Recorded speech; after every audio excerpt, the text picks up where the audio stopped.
Can't go back, that ass back. You can't go back, that ass so.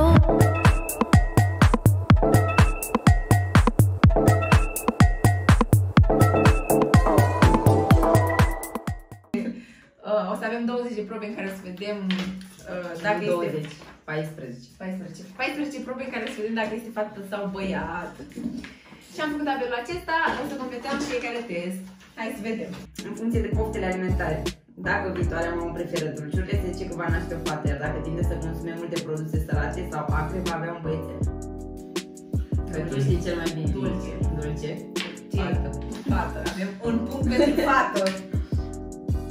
Poziția și forma burții indică sexul copilului, astfel că dacă burtica este poziționată jos, ascunde un băiețel, iar dacă poziția burții este mai sus, sigur e fată. Iar dacă burta este subuiată, este semn că ar fi băiat și dacă este umflată și plată, ascunde o fată. Teoria, dar e și mică, na. Da, teoretic, aproape 5 luni, e mică, rău.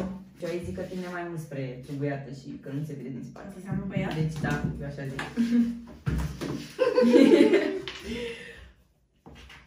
După aia la sfârșit o să povestesc și ce s-a întâmplat de fapt cu toată chestia asta, cu sexul copilului.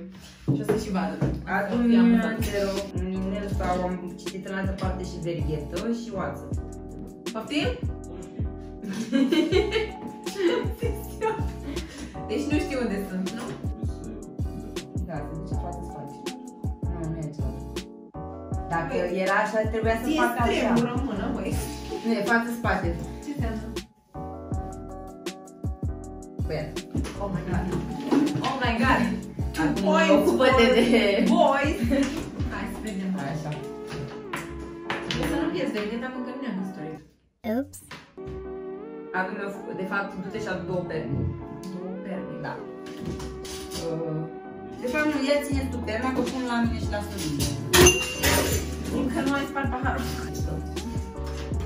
De parcă eu vreau ceva. Da, te rog eu să ții ochii închiși, da? Stai seama, e copilul meu la mine. Ce? Deschide ochii și alege o pernă. Asta. Asta? Da. Ce? Fetiță. Păi arată ca să înțelegem despre ce Deci, vorba. dacă era lingură, era fetiță, dacă era furculiță, era băiat. Băi, și am vrut să aleg treabă. Deci, fată. Deci e 50-50. Deci e 50-50, da. Se spune că dacă linia subombilicală este bine definită, dreaptă și de culoare închisă, este bla bla, iar dacă linia este puțin vizibilă, este bla bla bla. Iar este bine conturată. Da, e bine Da? conturată. Da. În jos, sub burtă. Și este de culoare închisă? Da. Băiat. Oțelul gata. Așa. Dacă gravida ia mult în greutate, bla bla, dacă ia puțin în greutate, bla bla. Păi ce înseamnă mult sau puțin? Deci, E normal, așa se... Ok. dacă prima mișcare a bebelușului se simte în partea stângă a abdomenului, bla bla.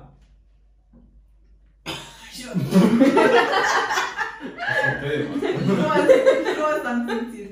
Aici am simțit. Dar nu știu, am simțit sau eram balonată. Serios. Prima mișcare a bebelușului se simte în partea stângă a abdomenului, e semn că bebelușul este fată. Așa. Atât. Ok, și dacă e la mijloc? Păi dacă zice că doar în partea stângă e fată, de ce nu zice că e băiat? Ah, perfect. V-ați prins, nu? Deci, În cazul în care femeia gravidă visează care e fată, va avea băiat și invers. eu visam mai căței.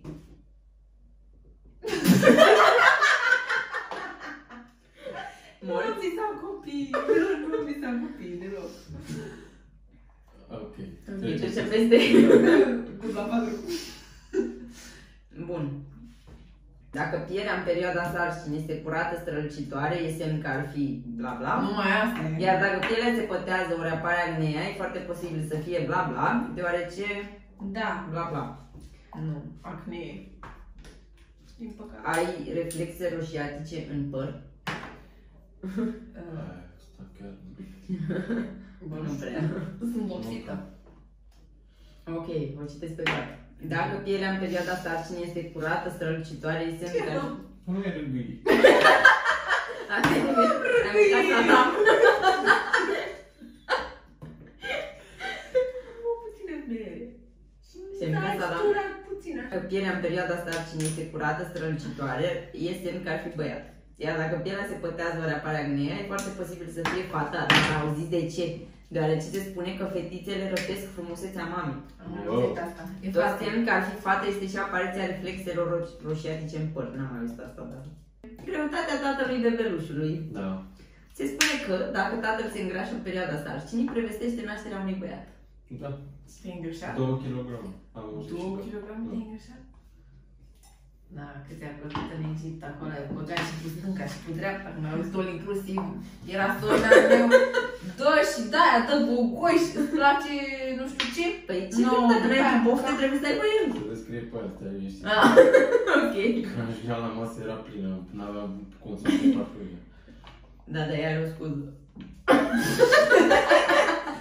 Ia e doi, ridică-te tu în picioare ia așa. e doi și fă așa, hai, ridică-te în picioare și fă așa. Hai. Hai! Păi vă zic eu, tu ai băiat, el are fată. Are burta mai largă. Bă, uite ce te încurdat ești Tare, aici. uite. Ia. Vezi, poate te forțezi prea rău și dai în pârț. Metoda cu cheia.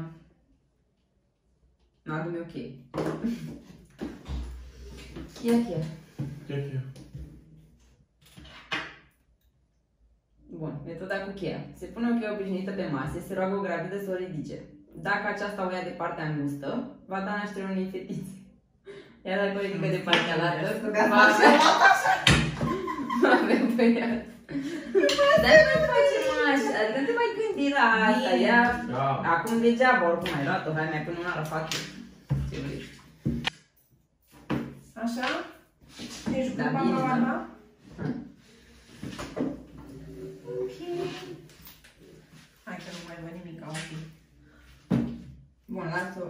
Ai legat-o, da? S-a apropiat vreodată un copil de tine? De burta ta? Da. Fac băiatul Andreea. Bă! Faci! Oh, că mă faci așa urma! Doamne! Așa zi, s-a apropiat vreodată un copil de tine. Mai dracu că am în nas. Dar nu mai impune, gata. Fă ceva, nu. Fă ceva. Nu mai impune! Că ne-am de la țară! Că pe față, nu mai impune, nu mai impune! Măi! Măi, un pic pe aia! Un pic pe aici, țară! Păi pune mâna unde te mănâncă! Păi mă, mai Oh, nu! Haide, dă-ți șarpa jos, că o facem pe asta cu cana. Așa. De chestia asta cu burta, pentru că dacă un copil se apropie foarte entuziast de burta unei femei însărcinate, s-a apropiat asta, uite asta mi-a dat Andrei. Da? Visul Andreea, da. Înseamnă că bebelușul va avea sexul opus al acestei. Pat.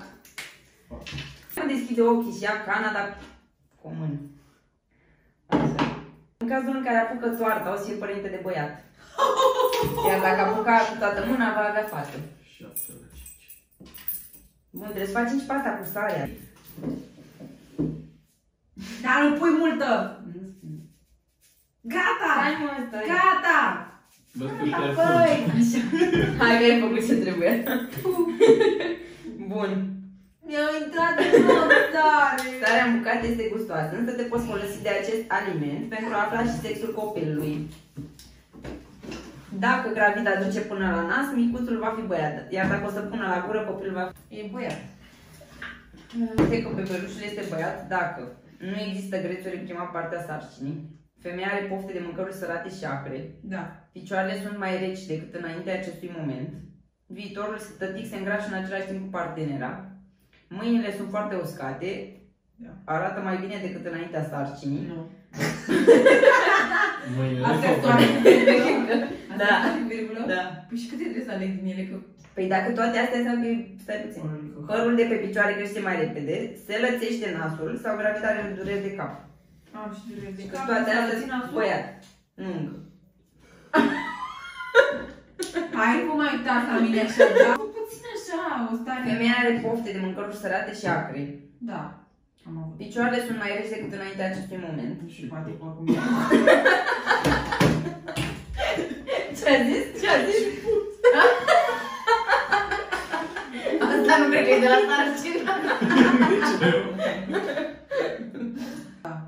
Ea arată mai bine decât înaintea sarcinii. Nu. Părul de pe picioare crește mai repede. Nu știu că... Că nu vede. Te băia dacă ai astea. Am avut, confirm. Hai, pun la băiat. Și la fată ce? Când mi-ai citit?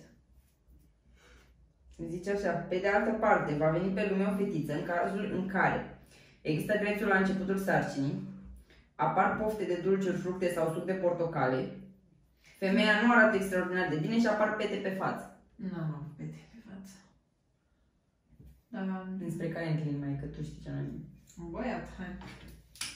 Băiat. Bun. Mă întreb ce vreau eu? Nu. În cazul în care ritmul cardiac al fătului este de peste 140 de bătăi pe minut, este fată. Dacă ritmul cardiac este sub 140 BPM, este băiat. E fată. Pat. La cât ne oprim? De fapt, ritmul cardiac al copilului fluctuează pe tot parcursul sarcinii, iar rata acestuia nu este corelată cu sexul. Asta scrie pe după test. Adică degeaba, da. 5, da? Mai avem încă 5. În funcție de înfățișarea ta, o femeie care devine mai frumoasă în timpul sarcinii se presupune că va naște un băiat, în timp ce despre o femeie care se umflă la față, se pătează, se spune că va avea o fată. Ideea, și ea fără o bază solidă, pare a fi inspirată din faptul că fetița ia o parte din frumusețea mamei. Păi nu. Dar mie nu mi se pare că, mie chiar mi se pare că ești ok. Adică mai frumoasă, asta vreau să zic. Și ție cum ți se pare, Sorin? Ești umană, nu ești. După tipul tenului, dacă o viitoare mămică are un ten cu acne mai pronunțat în timpul sarcinii, înseamnă că va avea o fată. Da. Asta e un test, da. Dar nu mi se pare că ai mai mult decât înainte. Ba da! What the fuck? Da. Sânii tăi sunt la fel, dacă sânul stâng crește mai mare decât cel drept, dacă sunt mai mare sânul stâng, Nu, sunt la fel. vei avea o fetiță. Deși niciuna dintre aceste metode nu poate prezice sexul unui copil cu o acuretețe mai mare de 55. Bun, și acum o să vă spun care a fost verdictul. Avem 7 la 9 pentru băiat. Hai să vă povestesc acum ceva foarte amuzant. Când abia aflasem că am rămas însărcinată, noi avem un duhovnic cu care ne înțelegem super și ca un proiect spiritual pentru noi, de asemenea și e și psiholog, cum ar veni, pentru noi. Și am discutat cu el și i-am spus că o să venim duminica la slujbă. Slujba se ține afară pentru că e pandemie. Iar în momentul în care a terminat slujba, el tot se uita, ba la mine, ba la burta mea, ba la mine, ba la burta mea. Și eu atunci aveam geacă, pentru că era foarte frig afară. Și nu se vedea absolut nimic, vă dați seama, eram, nu știu, aveam, cred că o lună de zile sau ceva. La care, la sfârșitul slujbei, ne cheamă la el și spune mie, felicitări, am văzut că așteptați pe cineva.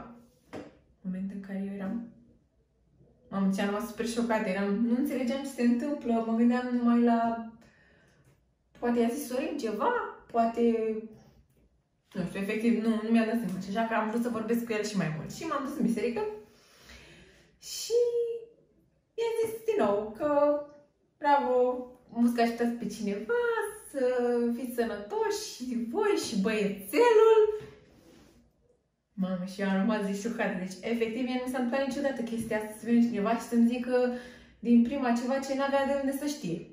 Și am ajuns și la prima morfologie, asta pe la sfârșitul semestrului întâi.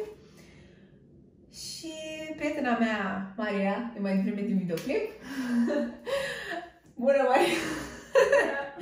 Așa. A fost asistenta mea în gender reveal. Am făcut petrecere de gender reveal. Așa că după ce am făcut morfologie, am rugat pe doamna doctoriță să-mi scrie pe un bilețel sexul copilului și eu să nu aflu. Am stat o săptămână în care am fost super stresată, că nu știam dacă e fată sau băiat. Timp în care Maria știa. Și am organizat petrecerea, am spart balonul. Vă pun aici în video să vedeți despre ce e vorba. 10, 9, 8, 7, 6, 5, 4, 3, 2, 1!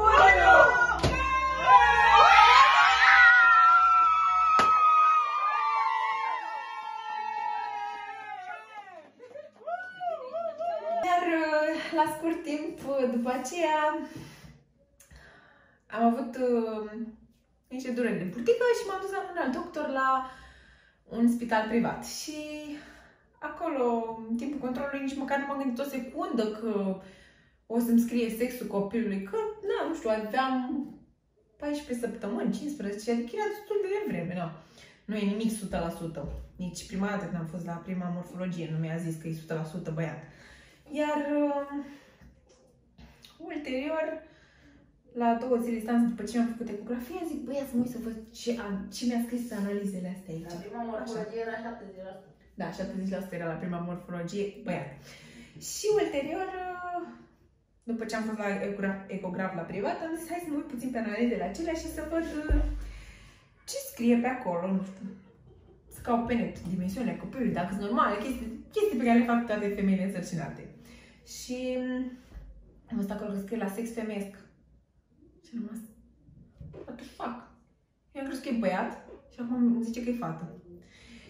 Și am rămas așa puțin surprinsă de chestia asta pentru că nu mă așteptam să fie chiar așa, la atât de puțin interval, distanță de timp, să fie alt sex al copilului. Adică mă așteptam acum să zică că e băiat din nou. Și am zis, bine, hai, mă, ce fac? Mai stau puțin, mai continui analizele pe care trebuia să le fac și mă duc la controlul de rutină din săptămâna 18-a, la care mi-am făcut iar ecografie. Și ce crezi că îmi spune? Fetiță, again. Adică, acum, practic, sexul e cam spre fetiță. Deci, testul ăsta în care mi spune că e băiat, pică. Prima morfologie, pică. Hai să vedem și pe a doua. Vă țin la curent cu ce va urma și vă pupicesc!